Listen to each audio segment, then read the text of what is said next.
자, 우리 매일마다 말씀 큐티 하고 계시죠? 또 아침마다 우리는 교회 차원에서 아침 기도회로 함께 중보하고 있습니다. 이제 10월부터는 욥기를 통해서 주님께서는 우리들에게 말씀하고 계시죠. 우리는 특별한 말씀 기대가 됩니다. 특히 매일매일 새롭게 다가오는 그런 말씀들, 특별히 새롭게 우리에게 주시는 메시지가 있는 줄 믿습니다. 자, 여러분 욥기를 읽으면서 욥기 하면 가장 먼저 떠오르는 단어가 뭐죠? 욥기, 욥 하면 고난이죠. 고난. 그러면서 질문할 수 있어요. 고난이 없는 삶이 있을까? 완전한 삶이 있을까? 내 마음대로 인생을 살아갈 수 있을까? 내 계획대로 세상이 열려질까? 그렇다면 어떻게 하면 잘 살 수 있을까? 어떻게 하면 멋있게 살 수 있을까? 어떻게 하면 기쁘게 살아갈 수 있을까? 이런 질문을 하게 됩니다. 그러면서 왜 우리에게는 믿음이 필요할까? 라는 질문을 하게 되죠. 우리들의 삶의 중심이 무엇일까? 입니다.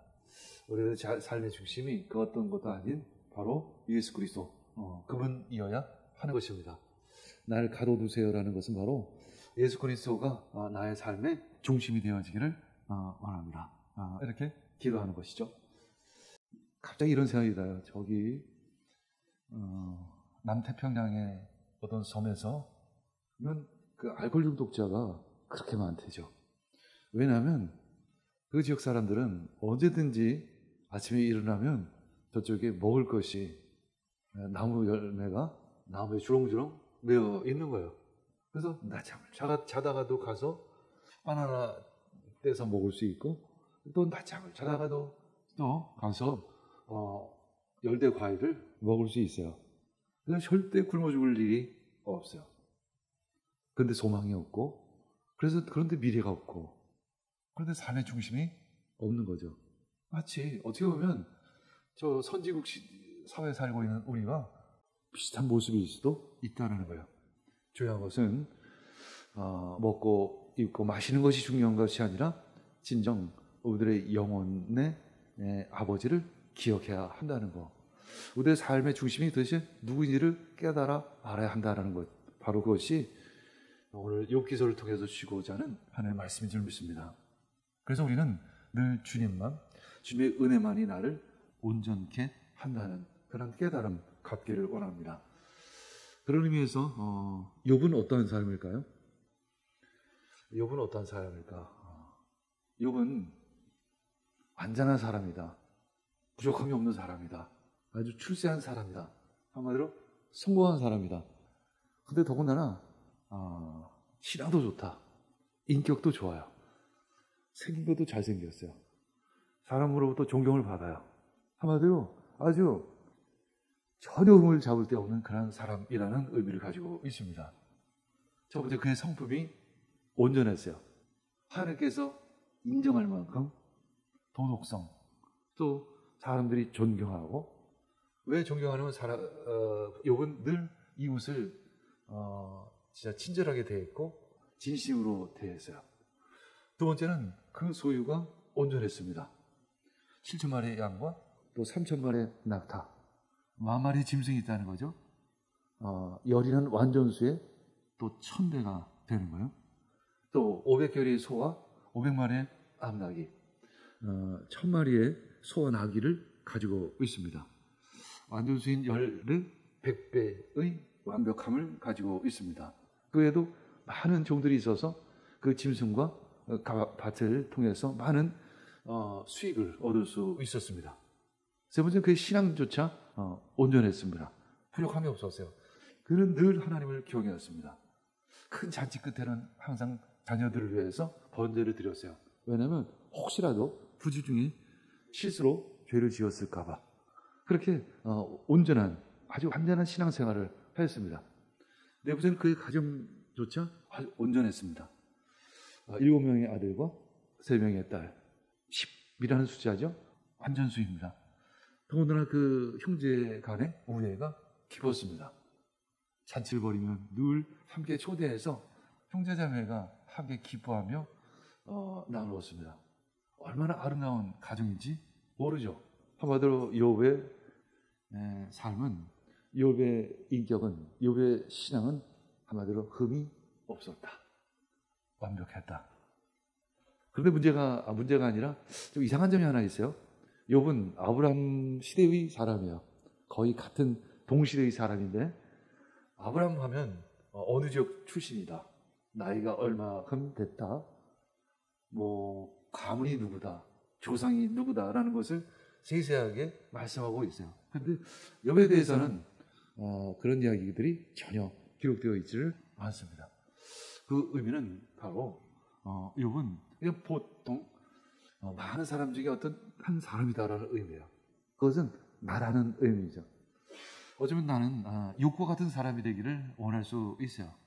욥과 같은 그 완전한 사람이 참 됐으면 좋겠다, 욥과 같은 아주 성공한 사람이 됐으면 좋겠다라는 그런 소망을, 꿈을 가지고 있어요. 근데 문제는 욥도 고난을 당한다. 그럼 우리는 그런 질문을 하죠. 왜 그렇게 완벽한 욥과 같은 사람도 고난을 당할 수 있을까? 아니, 죄가 없는 욥이 어떻게 고난을 당할 수 있을까? 결론이 뭘까요? 한마디로 온전한 인생은 없다는 거예요. 그리고 욥의 그 이름의 뜻이 뭐냐면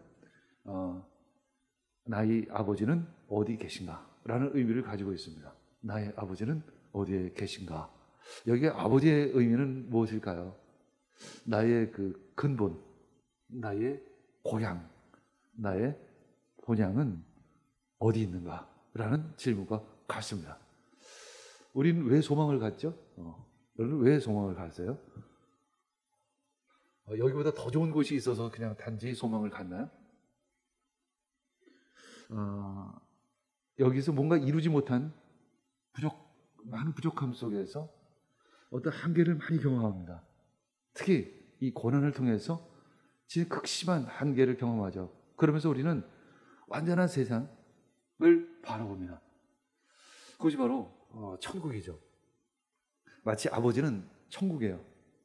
아버지가 계신 곳, 나를 진정 사랑하시는 분이 계시는 곳, 모든 것을 품을 수 있는 곳, 모든 것이 있는 곳, 부족함이 없는 곳, 그러나 눈물도 없는 곳, 슬픔도 없는 곳, 그것이 바로 아버지인 것이죠. 그래서 갈라디아서 2장 20절 읽겠습니다. 내가 지금 육신 안에 살고 있는 삶은 나를 사랑하셔서 나를 위하여 자기 몸을 내어주신 하나님의 아들을 믿는 믿음 안에서 살아가는 것입니다. 내가 지금 육신 안에 살고 있는 삶이라는 것이 어떤 의미일까요? 바울사도 입장에서 쉽지 않은 인생을 의미합니다. 간단치 않은 인생을 얘기해요. 우리는 바울사도 하면 선교를 하면서 많은 역경과 고난을 겪은 것을 알아요. 그러나 그런 역경과 고난이 끊임없이 이어지는 삶, 그런 삶은 어떤 삶이냐면 결국 나를 사랑하셔서 나를 위하여 자기 몸을 내어주신 하나님의 아들을 믿는 믿음 안에서 살아가는 것입니다. 그 삶을 이겨낼 수 있는 유일한 방법이 하나 있는데 그것은 예수 그리스도께 사로잡히는 것입니다. 24시간 예배 가운데 사로잡히는 것, 그것만이 내 살 길이라는 것을 깨닫게 되어지는 것이죠. 끊임없이 사단은 우리를 시험합니다. 사단은 늘 우리를 공격하죠. 사단은 오늘 본 말씀 보면 하나님까지도 시험하는 것 같아요. 하나님을 시험하는 사탄, 마치 영화를 보는 것 같아요. 여호와 하나님께서 좌정하고 계세요. 그 앞에 천사가 있고 또 막 이제 문을 열고 막 들어오는 사탄이 있어요. 사탄은 누구일까? 욥기서 1장 7절 읽겠습니다. 주님께서 사탄에게 어디를 갔다가 오는 길이냐 하고 물으셨다. 사탄은 주님께 땅을 이리저리 돌아다니다가 오는 길입니다 하고 대답하였다. 그래서 천사는 마치 늘 하나님 앞에 예배드린 것 같아요. 그렇죠? 근데 사탄은 늘 돌아다녔어. 아주 나쁜 거는 다 보고 다녀요. 욥기서 1장 8절 읽겠습니다. 주님께서 사탄에게 말씀하셨다. 너는 내 종 욥을 잘 살펴보았느냐? 이 세상에 그 사람만큼 흠이 없고 정직한 사람, 그렇게 하나님을 경외하며 악을 멀리하는 사람은 없다. 주님께서는 그 욥에 대해서 참 좋은 마음을 가지고 계세요. 욥에 대해서 긍정적인 평가를 하고 계세요. 사단에게 질문하죠. 너는 나의 종 욥을 잘 살펴봤는데 너는 그렇게 사람들의 일거수일투족을 다 살펴보고 있는데 그러면 욥은 어땠느냐? 내가 볼 때는 그만큼 흠이 없는 사람은 없더라. 그만큼 나를 경외하는 사람은 없더라. 그만큼 악을 멀리하는 사람은 없는데 너는 어떻게 생각해? 라고 질문하는 거죠. 그때 사탄은 어떻게 대답을 하죠? 욥기서 1장 9절 10절 읽겠습니다. 그래서 사탄이 주님께 아뢰었다. 여기 아무것도 바라는 것이 없이 하나님을 경외하겠습니까? 주님께서 그와 그의 집과 그가 가진 모든 것을 울타리로 감싸 주시고 그가 하는 일이면 무엇이나 복을 주셔서 그의 소유를 온 땅에 넘치게 하지 않으셨습니까? 우리 사람 중에서도 그렇죠. 어떤 사람은 굉장히 모든 긍정적으로 좋은 점만을 바라보는데 어떤 맨날 부정적인 것만을 바라보는 사람이 있어요. 사실 굉장히 괴롭죠. 사실 그렇게 모든 걸 그렇게 바라보기 시작을 하면. 근데 사실은 가끔은 우리를 비판적으로 바라볼 때도 가끔은 좀 있어야 됩니다. 그런데 사탄은 이런 질문이에요. 사람들이 왜 하나님을 경외하는 줄 아세요? 하나님이 그들에게 복을 주시니까. 하나님 복을 주신 분이잖아요. 그러니까 하나님을 경외하지. 그냥 그 사람들이 아무 대가 없이 하나님을 경외할 것 같아요? 이런 질문을, 이런 대답을 하는 거죠. 난 여태까지 이 본문 말씀을 보면서 이 사탄이 욥을 시험하려고 하는 것 같은 줄 알았는데 오늘 말씀 보니까 마치 하나님을 시험하는 것 같은 느낌이 들어요. 하나님이 만드신 그 창조물들이 그렇게 선한 줄 아십니까? 걔네들이 얼마나 그 약삭 빠른지 아세요? 자기가 좋으면 먹고 자기가 싫으면 뱉고 늘 그런 것들이 인간의 모습이에요. 하나님, 인간을 믿지 마세요. 이렇게 이야기하는 것과 같습니다. 그래서 사탄은 하나님과 사람 사이에 그 관계를 부정하는 거죠. 그러면서 우리는 스스로 또 이런 질문을 해야 돼요. 신앙은 도대체 무엇인가? 왜 우리는 하나님을 예배할까? 왜 하나님을 믿을까? 왜 신앙생활을 할까? 우리는 주일에 나와서 예배를 드릴까? 무엇을 위해서 그러죠? 나를 위해서 그런가요? 뭔가 대가를 바라고 하나님을 믿나요? 복을 받기 위해서 하나님을 믿나요? 거꾸로 얘기하면 어떤 대가도 없이 때로는 엄청난 고난 속에서도 하나님을 믿을 수 있는가? 이 질문을 오늘 본문 말씀은 하고 있습니다. 이제 사탄은 장담해요. 그들은 다 가짜다. 욥도 가짜고 모든 사람들은 다 가짜로 하나님을 경외하는 것입니다. 아주 장담을 합니다. 욥기서 1장 11절 읽겠습니다. 이제라도 주님께서 손을 드셔서 그가 가진 모든 것을 치시면 그는 주님 앞에서 주님을 저주할 것입니다. 하나님은 기분이 되게 나빴죠. 나는 내가 믿는 그 욥을 사탄이 지금 아주 부정적으로 보호하고 있습니다. 그래, 좋아. 한번 욥을 시험해봐. 어떻게 시험할래? 근데 사탄이 그 소유물을 다 치겠다라는 거죠. 그래, 한번 그렇게 해봐. 그래, 조건이 있다. 몸만은 건드리지 말아라. 그 소유물은 쳐도 좋다. 여기까지 이제 하나님께서 허락하셨습니다. 하나님께서 한마디로 고난을 주신 것입니다. 그럼 이제 하나님이 사단에게 넘어간 건가? 그래서 이상하잖아요. 이게 하나님이 사단에게 약간 사단의 꾀에 넘어간 건가? 자, 욥은 그러면 다시 질문해요. 욥은 완전한 사람인가?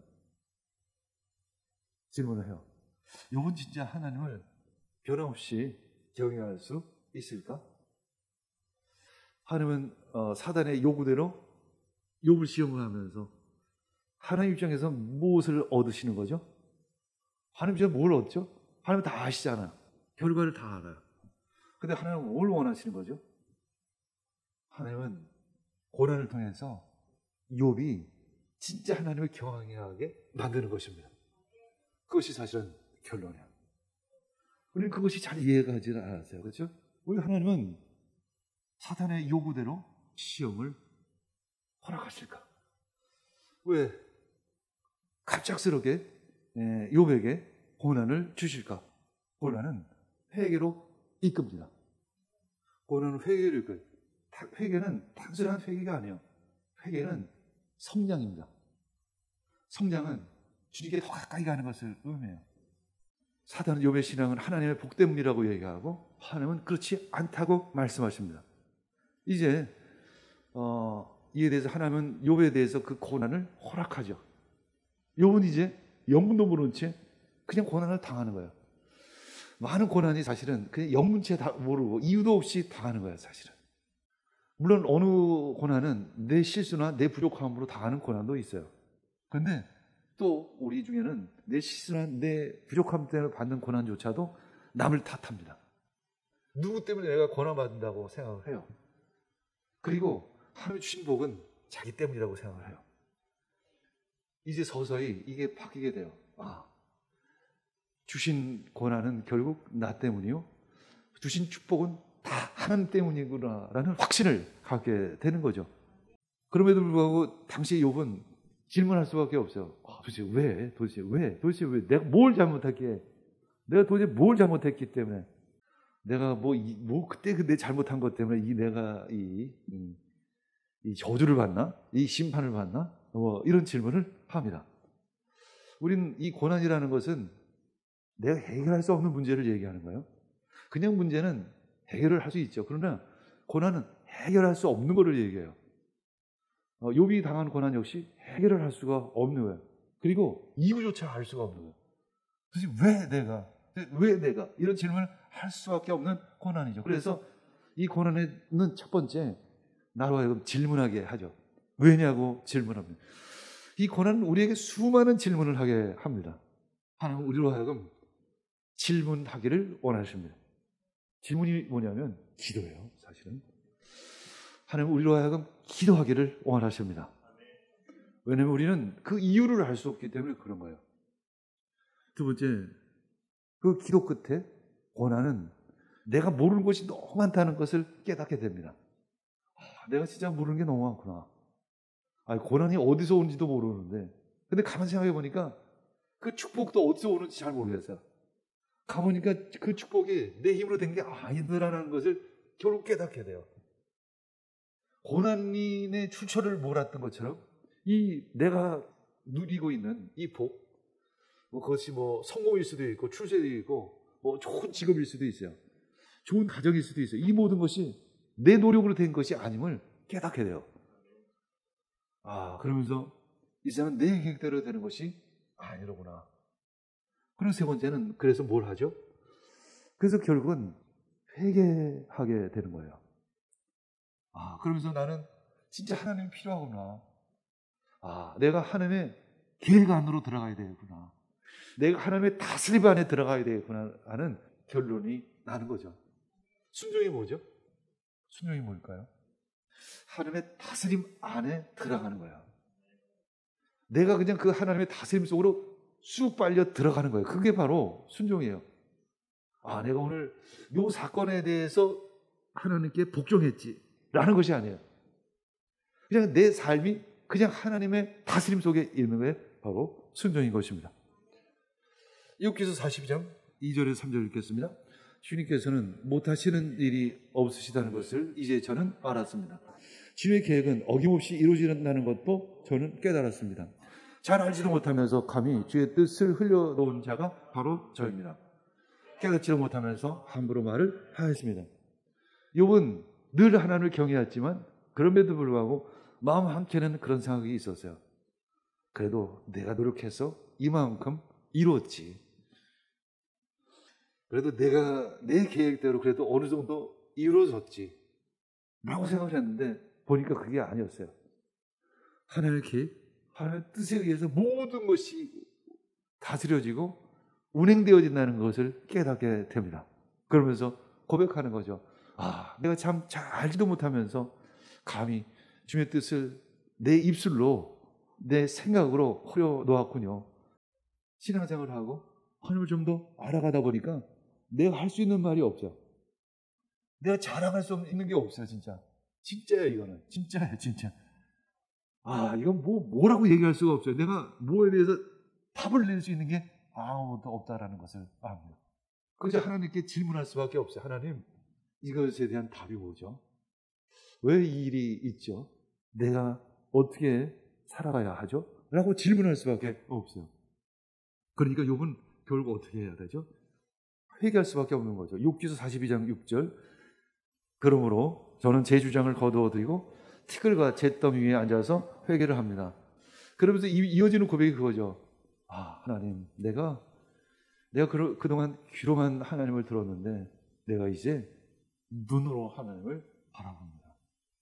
그 얘기는 뭐냐면, 저는 내가 너무 그냥 희미하게 알았던 거 가지고 내가 자랑했었는데 이제 내가 다 알고 나니까 내가 얼마나 부족한지를 깨닫게 됩니다. 라고 고백을 하는 거죠. 그래서 결국은 하나님의 그 조건 없는 사랑, 그 조건 없는 믿음이 없다면 나는 나는 살아갈 수 없다는 것을 깨닫게 돼요. 그냥 하나님 한 분만으로 내가 만족해야 되겠다라는 그냥 결정을 하는 거예요. 욥 입장에서는 그런 거예요. 결론이 내가 있든 없든, 많든 적든, 부하든 가난하든 고난이 있든 없든 나는 그저 하나님 한 분으로 만족해야지. 나 이제 까닭 없이 주님 안에 살아갈 거야 라는 결단을 하는 것입니다. 하박국서 3장 17절에 18절 읽겠습니다. 무화과나무에 과일이 없고 포도나무에 열매가 없을지라도 올림나무에서 쌀 것이 없고 밭에서 거두어들일 것이 없을지라도 우리의 양이 없고 외양간에 소가 없을지라도 나는 주님 안에서 즐거워하련다. 나를 구원하시는 하나님 안에서 기뻐하련다. 기뻐하겠다고 결단하는 거예요. 사실은 즐거워하겠다고 결심하는 것입니다. 그것이 바로 믿음인 것이죠. 그러면서 24시간 찬양, 24시간 기도로 들어가는 것입니다. 주님, 나를 그저 사로잡아 주시옵소서. 주님, 나를 사로잡아 주시옵소서. 내가 24시간 예배 자리로 나가기를 원합니다. 내가 24시간 기도하기를 원합니다. 내가 주님의 다스림 안으로 들어가기를 원합니다. 시편 18편 1절, 나의 힘이신 주님, 내가 주님을 사랑합니다. 그런 고백 안으로 들어가는 것이죠. 이젠 나의 세상 가운데 살아갔던 내가 이제 하나님의 세상으로 들어가는 것입니다. 하나님의 세상이 어떤 곳이죠? 바로 천국인 것입니다. 내가 그 안으로 들어가는 거야. 그 다스림으로 들어가는 것입니다. 그것이 바로 순종인 거죠. 그래서 신명기에 보면 늘 말씀하시는 것이 보면 하나님께 순종하면, 하나님의 말씀에 순종하면 축복이요, 하나님의 말씀에 불순종하면 저주다, 이렇게 얘기를 하는 거죠. 그 얘기는 뭘까요? 순종은 하나님 안에 다스림 안에 들어가는 것이요, 불순종은 내 생각대로 살아가는 것을 의미하는 것이죠. 이제 욥은 깨닫습니다. 내가 전에는 그 경계선상에 있었는데 주님은 나에게 주신 그 고난을 통해서 그 다스림 안으로 들어가게 하셨구나. 내가 그동안 귀로만 들었는데 이제 하나님을 눈으로 배울 수 있구나. 이제 내 눈이 열렸습니다. 주님, 내가 천국을 바라봅니다.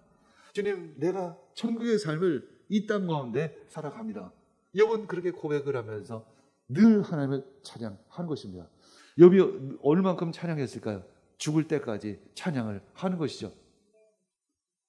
천국에 갈 때까지, 아니면 영원히 그는 하나님을 찬양하는 것입니다.